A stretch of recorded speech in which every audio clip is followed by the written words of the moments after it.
quick hello, goodbye. I won't be on today. We're just about to leave the gardening club. First time this season. So no thanks to the virus. So this is VK3KHZ, hoping you have a good weekend. Same to you, Peter. We'll catch you next week. Yes, I aim to make it up to your place sometime. Also, my wife says my driving improves if I do a bit of country driving. So you'll be seeing me soon, Laurie. See you. No problem, Peter. See you soon.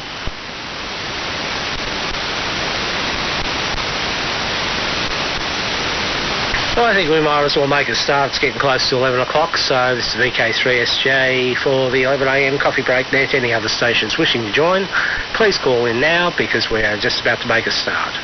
VK3 Delta Charlie Papa. I missed that station calling in. Please try again. VK3 Delta Charlie Papa, VK3 DCP. Good morning, Michael. You are on the list.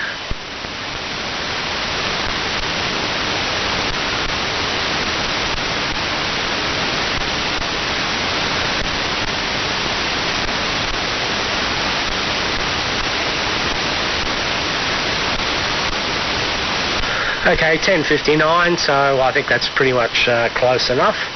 And I think everybody that's going to be here is already here.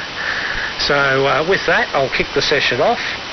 And good morning to all. And the stations that have called in this morning are Roy, VK3ARY, followed by Steve, VK3HK, Bob, VK3AIC, Kevin, VK3CKL, and Michael, VK3DCP.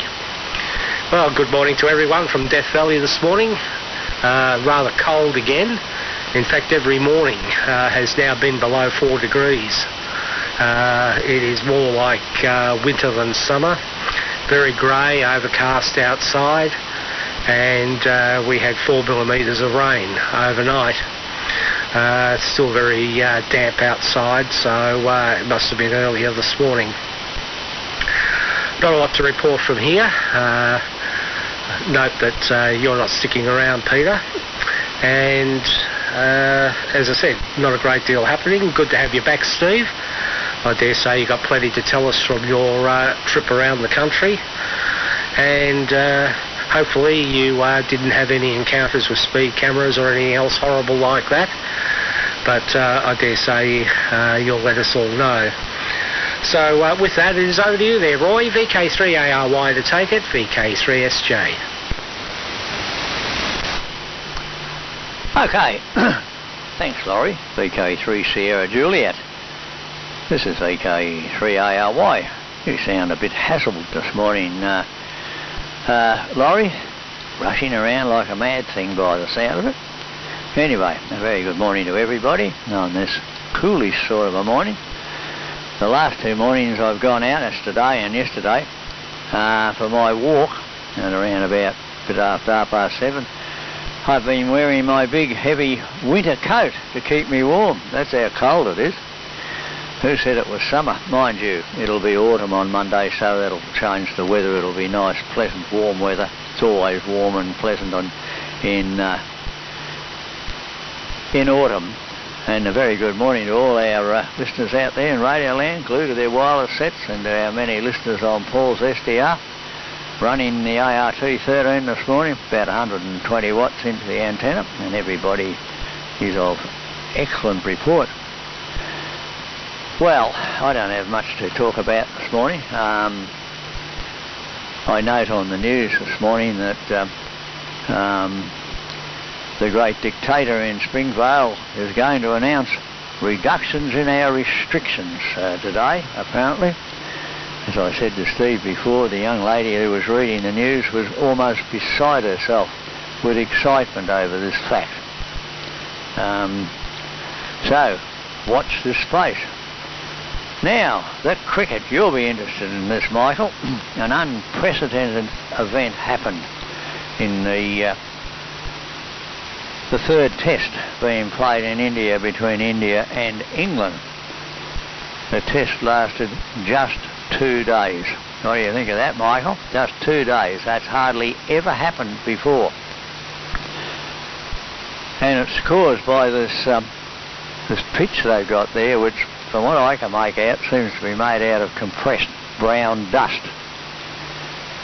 And where the bowlers run and where the batsmen are in front of the wicket, it breaks up like mad. And it's so bad that the batsmen simply don't know where the ball's going and they can't play it. England made 112 in their first innings. India made 145 in their second innings. The Indians then bowled the Poms out for 85 in their third innings. They had 49 to make, which they did without loss. So they won by 10 wickets in 2 days. Absolutely ridiculous. They're going to have to do something about that pitch before the next test, which is going to be at the same place in about another week's time, I think. Frankly, I reckon the only way they could do is to dig the whole thing up, get rid of it, and bring in drop-in pitches properly made, which is what we do, and I think the Poms do it as well. That's the way to go. Other than that, haven't done anything exciting, so I'll put it over to you, Steve, and don't forget you've got to put it on to Bob. VK3HK, this is VK3ARY.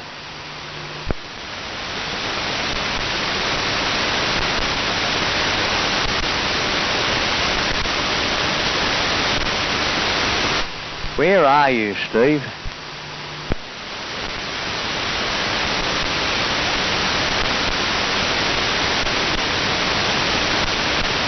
You better take it, Bob, and then put it back to Steve.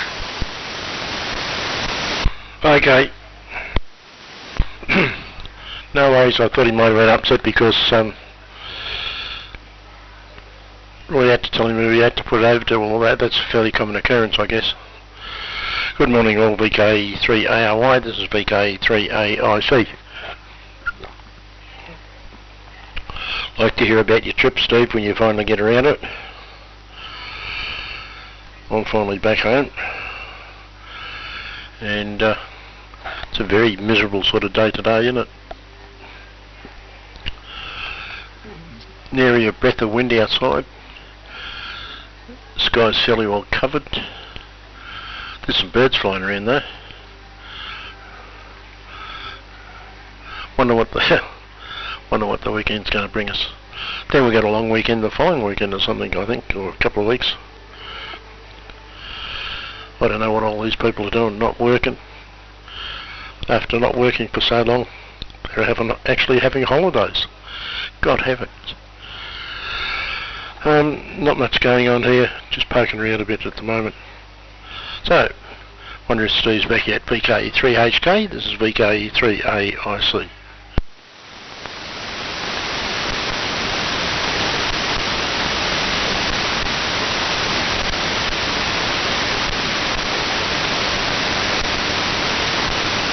You better take it, Kevin. Yeah, right, Laurie. Yeah, no sign of Steve, and we'll try again when I've finished my over if I can remember. VK3AIC, VK3CKL. Good morning to all taking part, and to the listeners we have. Thanks for looking after the session, Laurie. Good signal this morning too. No problems with copy, and I'd even heard Peter call in. I didn't quite catch what he said, everything he said, but got some of it placed, and did hear Michael check in, so we'll see how he goes as it goes around. So far I haven't needed to introduce Paul's SDR. Sun started to shine too. Just as Bob started his over, the sun popped out, and I think that's the first time this morning we've seen sunshine, but it's gone again now, so wasn't quite as cool this morning here as it was yesterday. I think it was just, about 9 degrees, 9.5 degrees or something yesterday. But then I got up later this morning. I was up about an hour later, so, and it was 14 degrees, I think, when I got up this morning initially. Okay, in the cricket there, Roy, I did manage to see quite a bit of the one-day game, the 2020 match against New Zealand yesterday, and I actually went to sleep and didn't see the finish of it, but found out the score later, of course.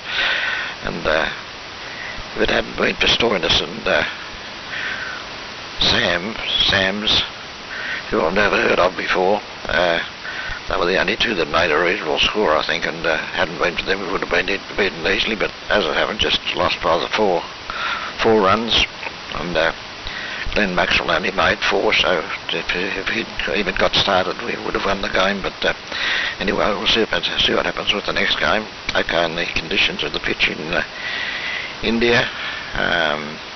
Did a bit of a listening round last night, nothing exciting on 40 metres or 20 metres. In fact, virtually nothing on 20 metres. Even WWB on 15 megs was there, but only just. On 10 megs it was WWVH was quite audible but fairly flaky. And even the commercial signals off the top end of the 40 metre band don't seem to be as strong as they usually are, which I guess is to be expected with the poor propagation. And don't listen to the AM station on 1580 kilohertz. Virtually no sign of it, just a trace of a carrier there. But whether it's the Arizona station or the California station, I'm hearing this both on the same frequency. I'm not sure, but I think it'd be the Arizona one because it usually had the better signal of the two when they were both coming in audibly. And happened to tune up the band a bit from 1580 on to 1583. I saw a strong signal in 1583 and started to listen. It was just like a local station. It was about, I think it was about 30 over 9 or something of that order, and no QSB at all. So I listened for a while and eventually found out that it wasn't station in Renmark, nor the one in Queensland, which Dick Smith told me, or Dick Smith's handbook told me were on the same frequency. That's the old handbook from many years ago.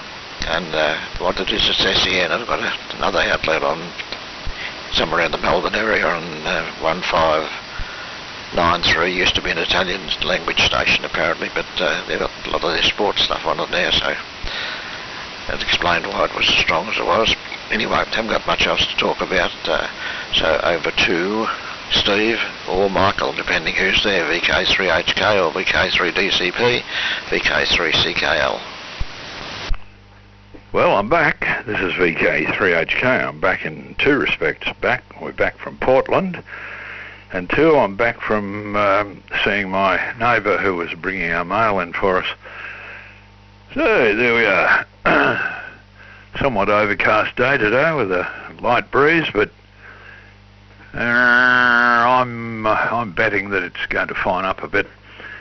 The day started off like this down at Portland or over at Portland, but usually by this stage of the game the sun had come out and there were wall-to-wall blue skies, and it was fabulous weather down there.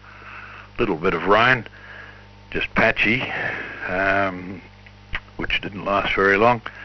Then fine day, beautiful.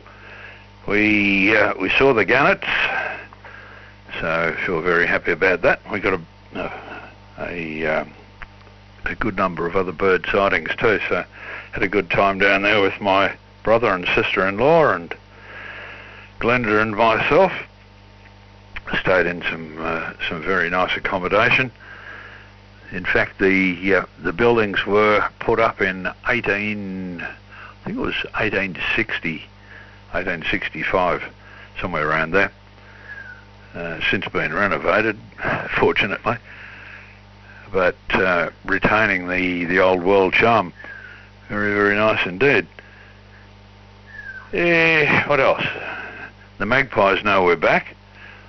We got back yesterday afternoon about 2:30, somewhere around there, and we'd virtually just opened the front door, and all of a sudden, vroom, down came the magpies. Oh, you're back! Oh, good-o.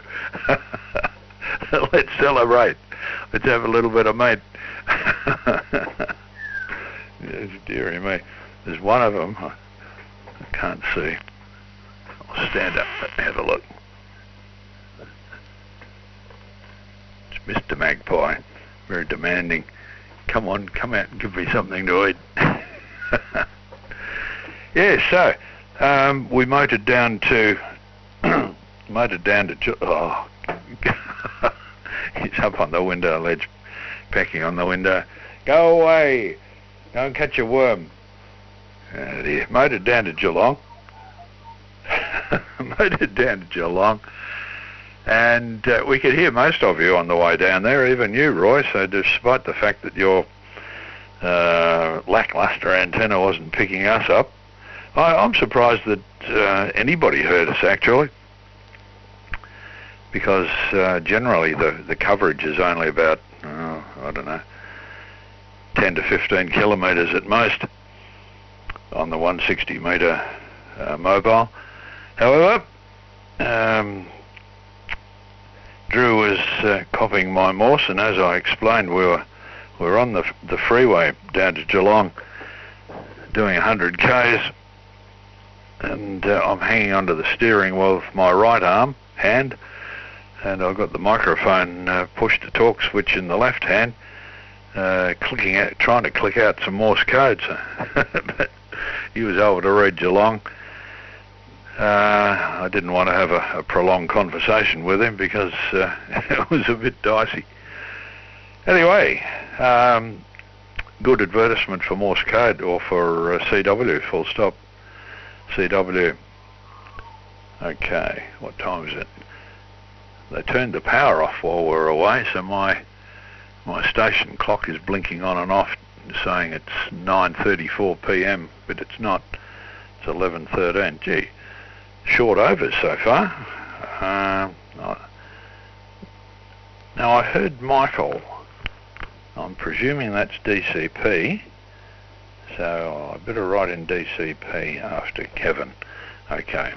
All right, I'll put it across to Michael, presumably VK3 DCP. Here is VK3HK. Yeah, thanks, Steve. It is indeed Michael. VK3 Delta Charlie Papa from VK3HK. Good morning, everyone. The four signals are excellent this morning for some unknown reason. Kevin, you are good copy. Best signal I've heard for ages.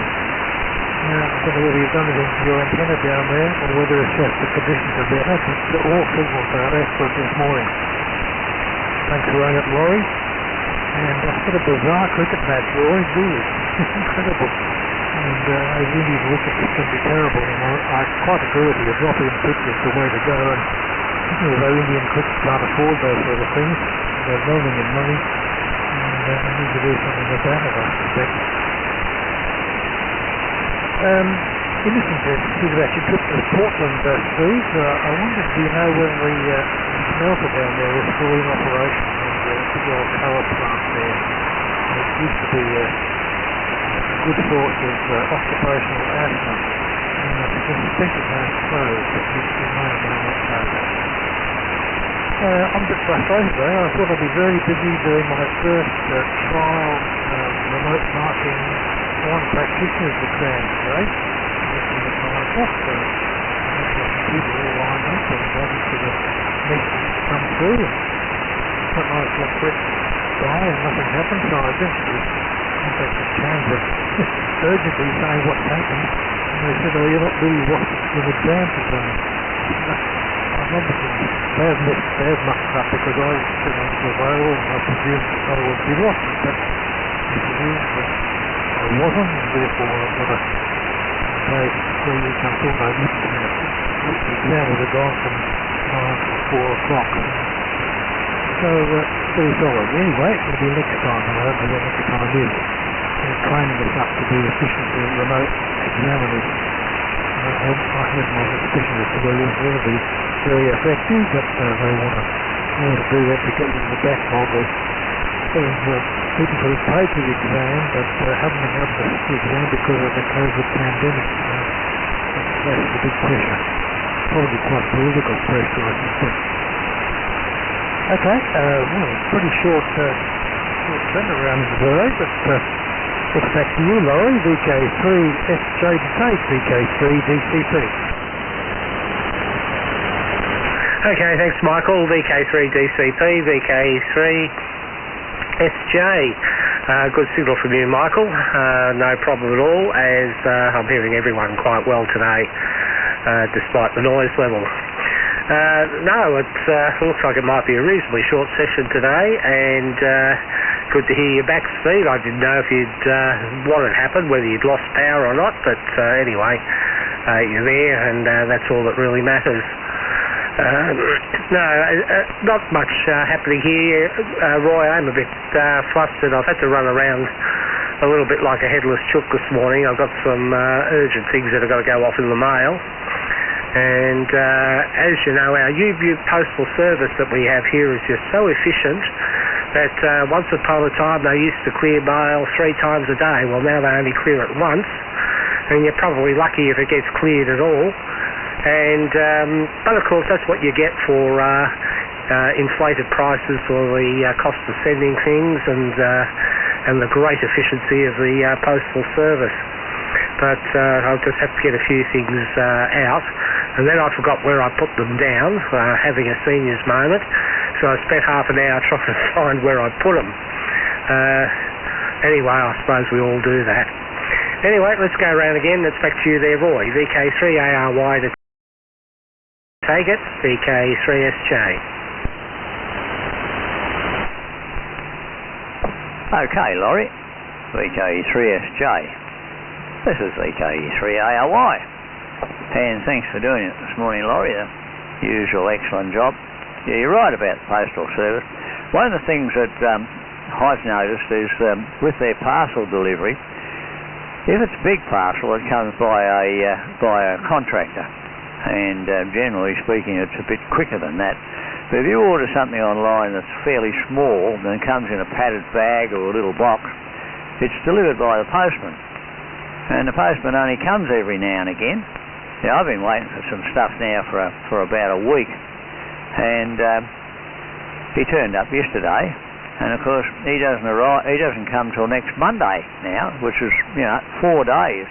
That's 4 days on top of the fact that I've been waiting about 10 days already for a simple package. It's just ridiculous.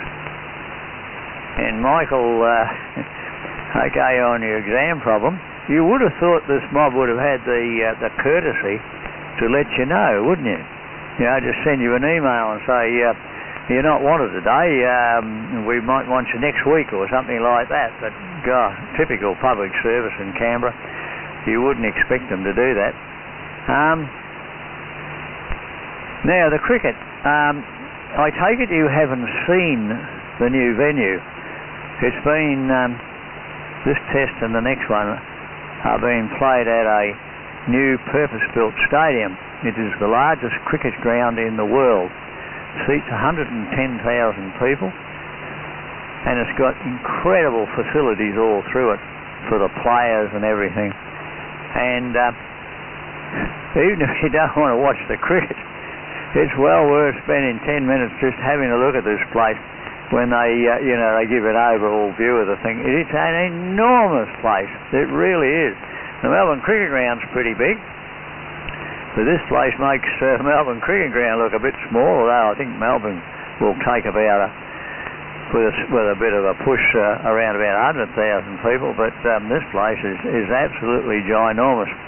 And it's designed so that every person who's seated in the stadium gets an uninterrupted view, and because it's so big, there's layer upon layer of seats, and they go right up to the back, and I don't know, 200 or 300 feet above the ground, or even more. Well, I look at it, I think, God, I wouldn't want to be sitting up the back. But if you get a chance, have a look, Michael. It's very inspiring. All the hundreds of millions or maybe billions of dollars they spent on this particular stadium, you would have thought they could have spent a few bob on putting in a decent pitch, but they haven't. So it'll be interesting to see what the Poms have got to say about it, but I think it's just an absolute disgrace. Other than that, gosh, we're going to finish early today, I think. Other than that, I don't have anything more to add. So have a good day, everybody, and a good weekend, and hopefully I'll pick you up all on Monday. For your information, Stephen, I did run it for you yesterday, so you owe me. Over to you. VK3 Hotel Kilo, this is VK3ARY, and remember, you've got to put it on to Bob. Cheers, everyone. Roger. Okay, yes, thanks for doing it for me yesterday, Roy. Much appreciated. And I could have done it from down there, but I thought it probably wouldn't have been as effective. So that's why you did it. Anyway, yes, I've just been having a little bit of a snoop rather than listening to your comments on cricket grounds. I've been having a snoop through the OTN News magazine, which has just arrived. In fact, it would have arrived yesterday or the day before, because my near neighbour has just brought it around, and yes, would have arrived. Probably came here on Wednesday, or maybe even Tuesday, who knows. We weren't here on Tuesday or Wednesday, and most of Thursday we were not here either. I missed your comments concerning Portland. Michael, your audio level dropped and I wasn't able to drag you out of my noise. But Portland is a very nice little town. Very nice indeed. Some quite old buildings there, very historic buildings from the 19th century. And very well kept too, very well maintained, currently in use. A big port down there. The major player at the port would seem to be wood chips, and they have an absolutely humongous pile of wood chips down there, which is being constantly renewed. They have large double trailer semis come in. And they get them out beside the dock, not on the dock itself, but beside the dock, and the semis roll up onto a tray, I suppose you'd describe it. The semi-driver puts his brakes on, and I'm presuming, although I haven't seen because it's too far away to notice this, but I presume some sort of chock arrangement comes out behind his wheels, and then they lift the front of this tray up by a pneumatic ram. They lift it up such that the truck is on about a 45 to 50 degree angle, suspended way up in the air, and they open the doors up at the back of these semi cabins, and whoosh, out comes all the wood chips which are packed in there. Then they clear all that lot away, put the truck down horizontal, and he reverses out, and away he goes to get another load, and that's how they do it. Very interesting. And quite honestly, the mound of wood chips which they have there would have to be, well, over 100 feet high for sure. Over 100 feet high, and I don't know, several hundred yards length. It's absolutely humongous. There was a giant ship in port. They were loading wood chips onto it, all done by conveyor belt. Whoosh, in it goes.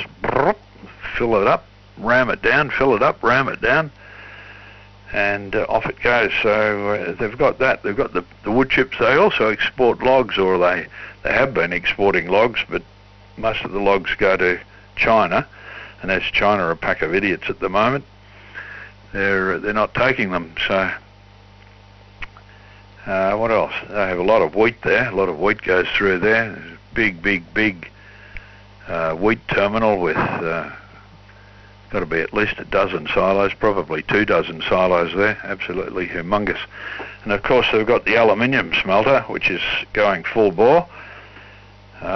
We went down there and had a look, and lots and lots of shiny aluminium ingots being stacked up.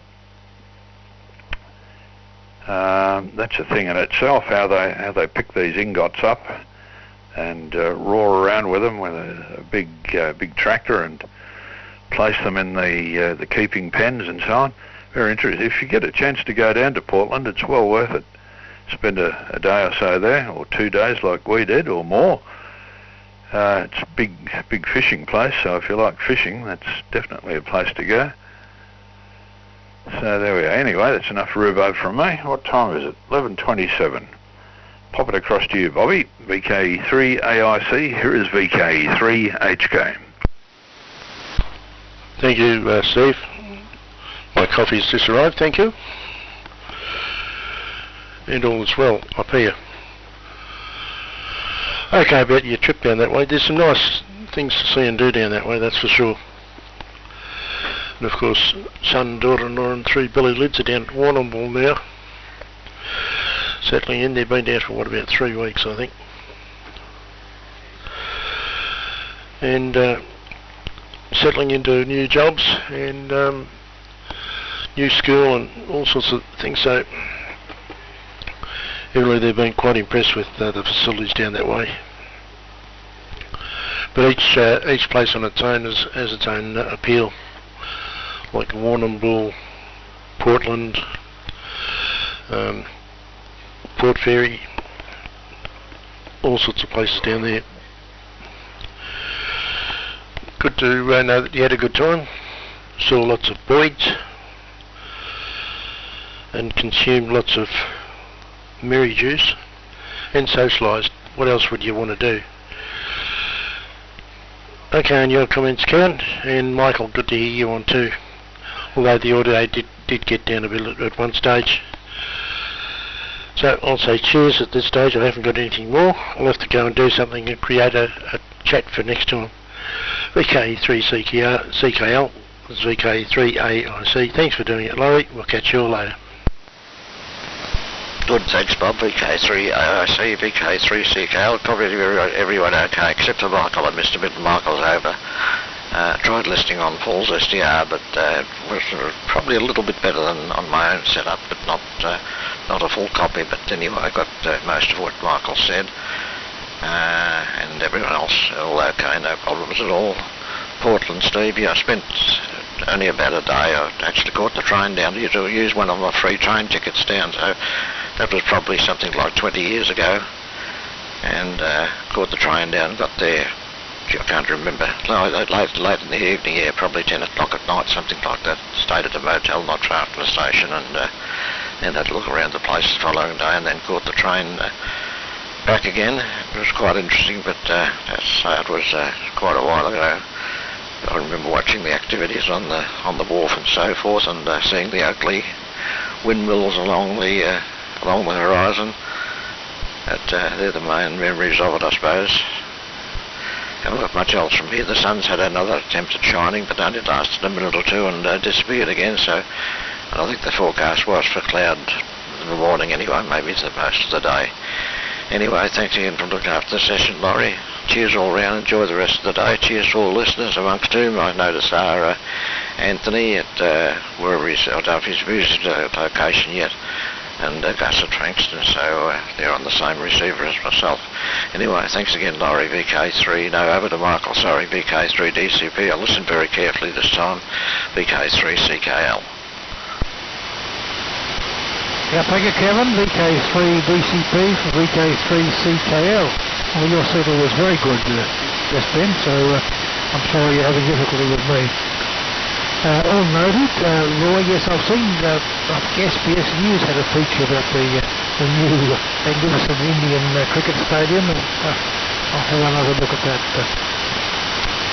on the time it arrives. It sounds stupendous, but it's a pity they couldn't spend some money on the pitch, I agree.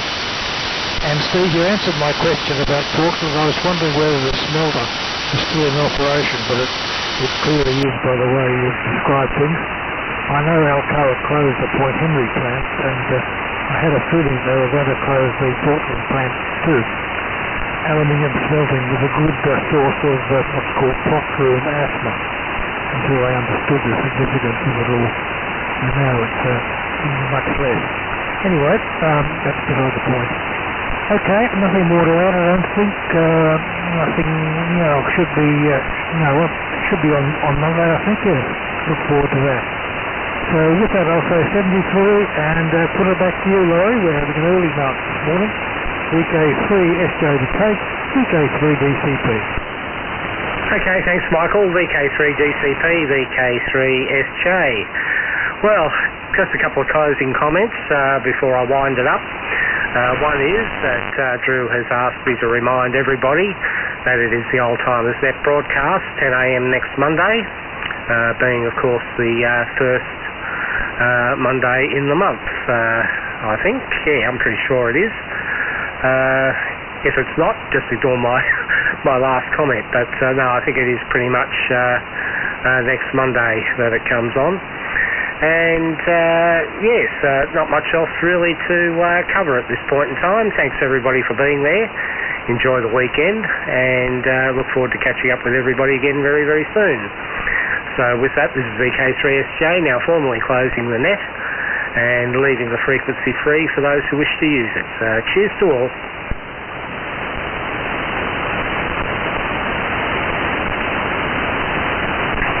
Not a sausage. Yes, you're right. Next Monday is the first of the month. So I guess it will be the RAOTC broadcast. It's come around very, very quickly. And yes, the aluminium smelter is still going helter-skelter at the smelter. And the gannet rookery, which is actually behind the smelter, at a place called Point Danger, and there are lots and lots and lots of gannets. In fact, there's an island there just off the coast, probably only a couple of 100 metres off the coast. We'll try for 500 metres. And with the naked eye, you look across, and the top of the island looks all white. You think, oh, okay. But if you put a pair of binoculars up, that white is in fact gannets. There are thousands and thousands and thousands of gannets nesting up there. This is their breeding season. And if you want to see a gannet, now's the time to go and see them down at Portland. You can see them at other places around the coast, of course, but they're full on down at Portland. Okay, well, this is VK3HK. There's a big gannet colony in Port Phillip Bay too. They inhabit Pope's Eye. Yeah, but not everybody can get there. You usually have to have something underneath you that floats. Yes, well, that's very helpful if you want to get over there, but I tell you what, you have no trouble telling that they're there. You can smell them a mile away. That's a shocking thing to say about gannets. Shocking thing. Yes. We had a couple of contacts with Paul while we were away on 40 metres, but the last several days on 40 metres, I don't know about any other bands, complete wipeout. So there's obviously been some horrible thing going on in the sun. Well, actually, it was lack of horrible things going on the sun. There was HF fade-out warning. I think actually one day there, the maximum usable frequency was only about 5 megs. Okay, well, Tuesday was okay. And Wednesday, I'm trying to think what happened on Wednesday. No, we didn't contact him on Wednesday either.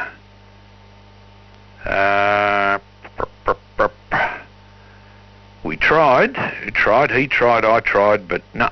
We SMS'd one another, but no go. And Thursday was useless. Today, I don't know, I haven't tried. Although, I'm presuming the band's back in shape now.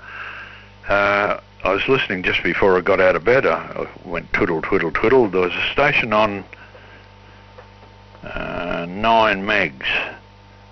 I'm trying to think what the frequency was. 9825 or something like that. 9825, I think.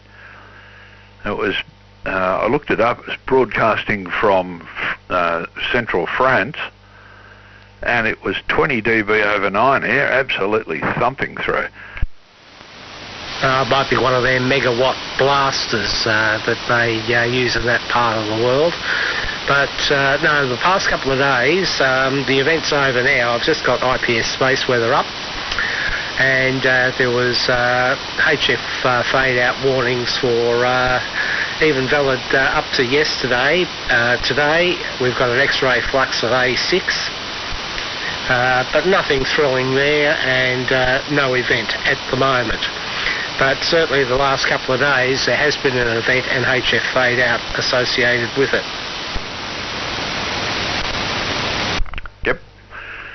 Yep. As a matter of fact, I didn't speak with anyone else either. I called and called and called CQing, but no one came back, so it was, just general. There is a repeater network which covers, where is it? Ballarat, up around Horsham, Mount William. It's Ballarat, where the repeaters are located. Ballarat, Mount William. There's one down here in Nunawading, I think it is. And another one in Bendigo. I can't remember where the other ones are. Might be down towards Warrnambool or something. But anyway, it's one hell of a coverage. You have to keep on, as you travel along, have to keep on flipping over frequencies, but that was easy enough. As soon as one ran out, you just dialed up a new one. At least I did anyway. On the IC 7000, absolutely fabulous set for that. No mucking around, pre-programming things. You can if you want to, but otherwise you just rotary dial to the required frequency and away you go. Everything's automatic, the offsets, etc., etc., etc. So had a few contacts on that, and on top of that, it's all IRLP linked. I didn't participate in it, but there was one bloke. He was mobile somewhere up in the country, and he was speaking with a bloke in Canada. I thought that was pretty cute. Well, when things happen, they happen, Steve. I've actually worked Ross on a dummy load, would you believe?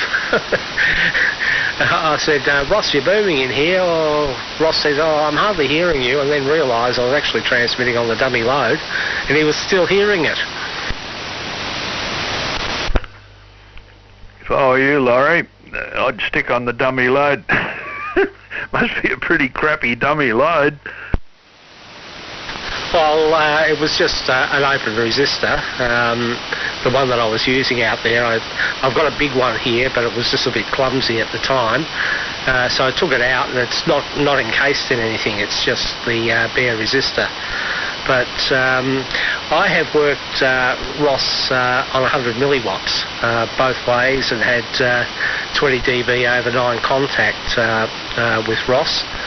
And again, when the band is in, it is in, and you'll get out with a wet piece of string and a flat 9-volt battery. But when the propagation guides aren't working your way, it doesn't matter how much power you've got, you just don't get out of your backyard.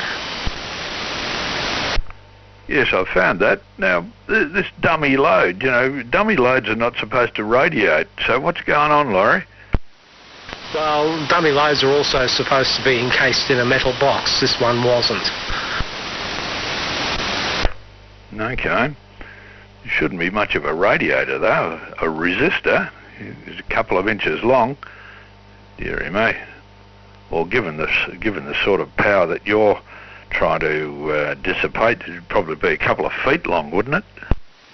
No, the resistor's about 15 inches long. It's a 500 watt non-inductive resistor, and I got them from Russia. I bought a stack of them, Dr. Alex Special, and I just had the coax connected to it. So part of the coax, of course, was going the length of the resistor, so more than likely it was probably radiating from that.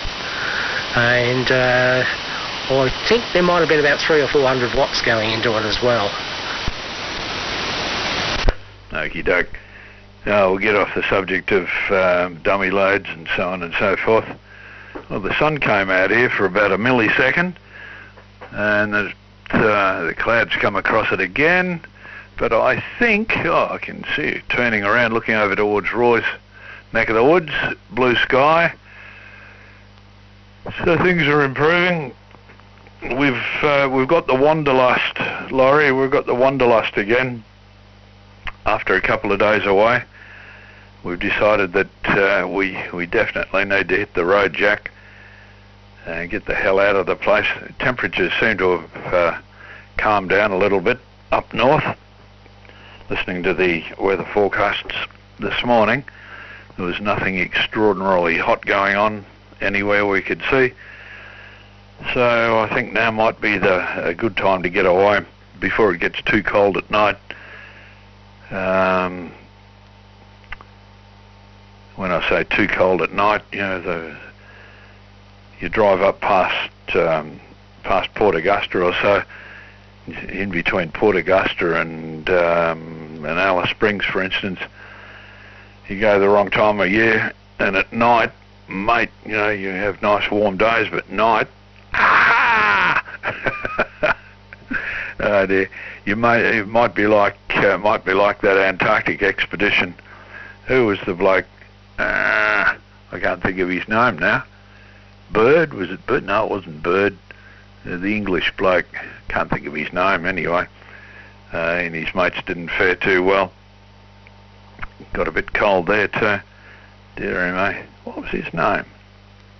Short name, can't think of it. Anyway, there it is.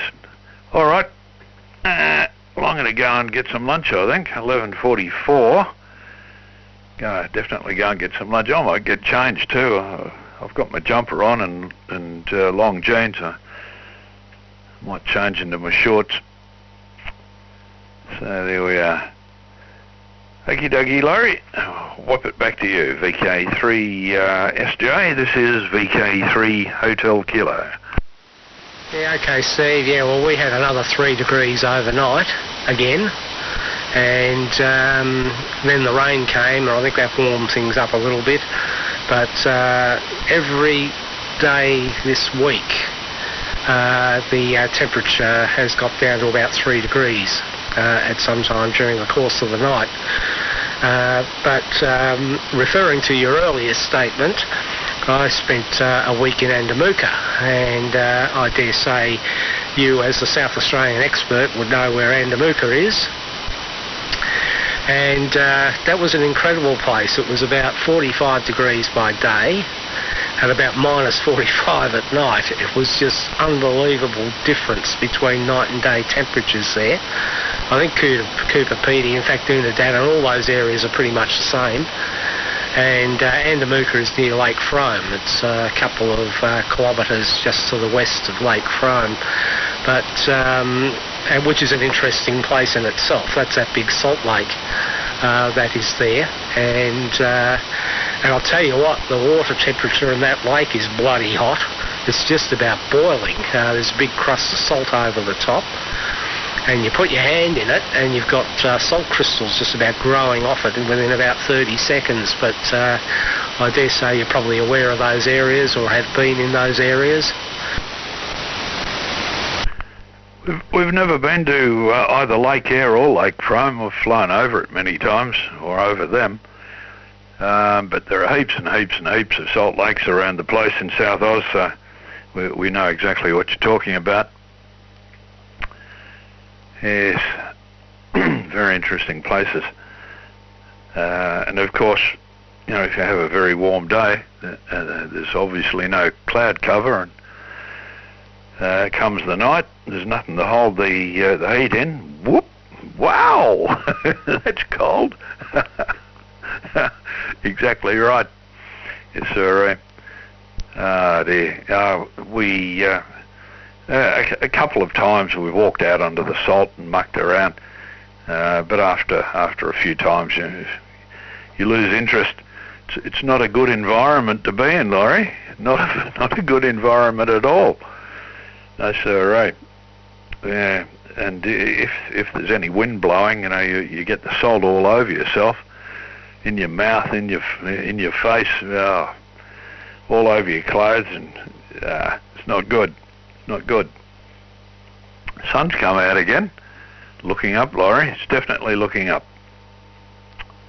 Okay. Yes, I know.